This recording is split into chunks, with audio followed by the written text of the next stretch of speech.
Xiomy here. So today is day 4 of Bookmas, and today's topic for discussion is top 4 underrated books of 2016. Now the 4 books that I want to mention is basically based on differences of opinion, because I have read in Goodreads that people don't like them and so some do love these books, but are books that I really haven't read a lot of people reading about them or speaking about them, and I highly enjoy them and I highly recommend anybody to read them. But you have to take your time like reading them. You can't skim read these books because you are going to get lost in certain important details if you actually skim read these books. So the first one that I'm going to mention is one that I really did enjoy. Now I haven't read that many retellings, so maybe it's because of that I'm kind of biased towards it. The only retelling that I have read is the Lunar Chronicles, and this was the other retelling that I read, and it is The Shadow Queen by CJ Redwine. This is a retelling of Snow White. You do have a magical twist that is introduced into the story. You do also have dragons that are being introduced into the story. You do have other kind of creatures that are introduced, but are just spoken about very vaguely.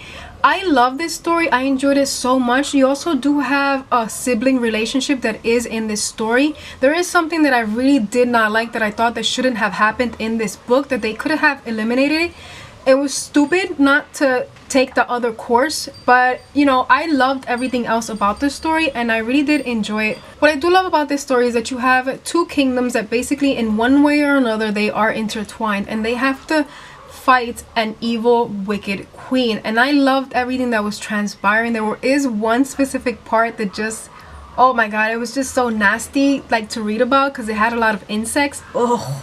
It was just nasty, but I enjoyed everything about it. I love the writing. It was so beautiful. You have your fairy tale retelling moments, and it's just a very beautifully told story, and I really did enjoy it. I gave this 4.8 out of 5 stars just because of that moment that happened that I thought that could have been eliminated in the book. The next book that I'm going to mention is one that I really did enjoy also, and that is Sword and Verse by Kathy Macmillan. This is a book that I was highly raving and highly waiting for it to come out, and to me it did not disappoint. But this is a book that you cannot skim read it. You have to read every single little detail, because from one paragraph to another it's basically like a couple of months have passed. So if you do that, you are going to lack on a lot of things that are very important and key to the plot line that is happening throughout the story. And what I love about this book is that it deals with writing and how these Arnath people have been suppressed by the Kilar, and they basically, it's like they're going to create a rebellion and take back their freedom and take back their dignity as human beings, because they aren't allowed to read or write, and if they are found to read or write, they are going to be executed. And it is a story that's told so beautifully, because everything about language, I love when a book talks about language and how the gods in this story are being created and are woven into the story in such a magnificent way, which is one thing that I did enjoy, because you do have text in the beginning of each chapter, and in one way or another each text is woven into the story, and I really did appreciate it. That's why I say that when you read this book, you have to read it in full detail. You can't skim read anything, because you are going to get lost very easily. And I really did enjoy the characters. I gave this 4.8 out of 5 stars. I really don't remember what was it that I deducted from it, but I really did enjoy this story. It was so beautifully told, and I love the characters. The next book that I'm going to mention is one that I really did enjoy. I mean, it wasn't my all-time favorite book, but I really did enjoy everything about it. And the one that I'm talking about is Reign of Shadows by Sophie Jordan. I gave this 4 out of 5 stars. You do have very simplistic writing.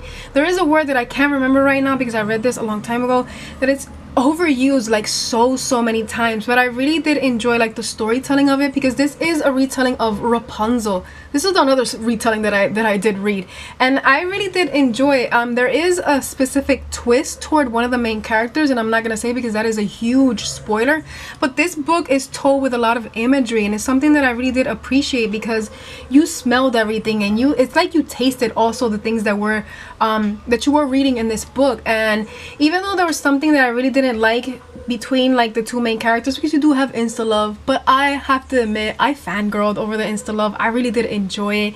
And if you watched Avatar: The Last Airbender, there's a specific character in Avatar: The Last Airbender that kind of reminds you of a character in this book, but I'm not gonna say who, because then that's gonna be a huge spoiler. I really can't wait for the second book, because this is gonna be a duology, because this ended on such a huge cliffhanger. I think that's why I deducted also points from it, just because it ended on such a huge, like, intense cliffhanger, and you're like, okay, what is happening here? But the story is very enjoyable, and I highly recommend it. It's very well told, and you know, it's just a story for you to sit down and enjoy it. The next one that I'm going to mention isn't a debut of 2016, but the final conclusion of the story is a debut of 2016. But since I am going to mention it in another challenge, I decided to include the first installment in this one just because it was a book that I really didn't read or hear a lot of people raving about until basically fairly recently, and it is a book that I really did enjoy, like highly, so much. And I also read it this year, so there's that.